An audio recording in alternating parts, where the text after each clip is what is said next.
প্রকৃতপক্ষে সিস্ট হলো এক ধরনের তরলপূর্ণ থলি যা শরীরের বিভিন্ন অঙ্গে দেখা দিতে পারে।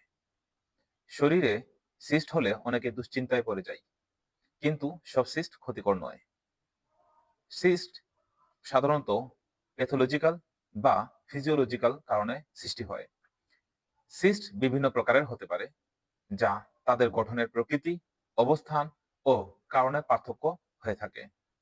সিস্ট প্রধানত দুই প্রকার: non neoplastic cyst and neoplastic cyst. Non neoplastic cyst সাধারণত ক্ষতিকর নয় এবং স্বাভাবিক দেহক্রিয়ার কারণে গঠিত হতে পারে। নন নিওপ্লাস্টিক সিস্টের মধ্যে উল্লেখযোগ্য হল sebaceous, ganglion, follicular, nabothian, renal and ovarian. Sebaceous cyst ত্বকের নিচে তেল গ্রন্থির ব্লকেজের কারণে হয়। গ্যাংলিয়ান সিস্ট সাধারণত কবজি ও হাতে দেখা যায় এবং তরলযুক্ত হয়।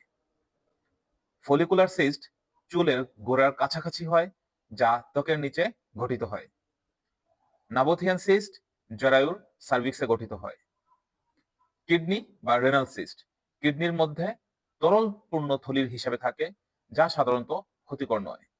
ওভারিয়ান সিস্ট ডিম্বাশয়ে তরলপূর্ণ গঠন, যা অনেক সময় মাসিক চক্রের কারণে হতে পারে। এবার আসি নিওপ্লাস্টিক সিস্ট কাকে বলে। নিওপ্লাস্টিক সিস্ট হলো টিউমার বা অস্বাভাবিক কোষ বৃদ্ধির কারণে গঠিত হয় এবং কখনো কখনো ক্যান্সারের লক্ষণ হতে পারে। নিওপ্লাস্টিক সিস্টের মধ্যে উল্লেখযোগ্য হলো ডার্মোইড সিস্ট, সিস্টেডেনোমা, পলিসিস্টিক ওভারি এবং প্যানক্রিয়াটিক। ডার্মোইড সিস্টে চুল, দাঁত, চামড়া ও অন্যান্য টিস্যু থাকতে পারে। সাধারণত এটি ডিম্বাশয় বা ত্বকে দেখা দেয়। সিস্টেডেনোমা ডিম্বাশয় বা অন্যান্য অঙ্গে দেখা যায় এবং কখনো কখনো বড় আকারের হয়। পলিসিস্টিক ওভারি ওভারিতে ছোট ছোট অনেকগুলা সিস্ট তৈরি হয়, যা হরমোনজনিত সমস্যার কারণে হয়। প্যানক্রিয়াটিক সিস্ট অগ্নাশয়ে দেখা যায় এবং এটি ক্যান্সারের কারণও হতে পারে।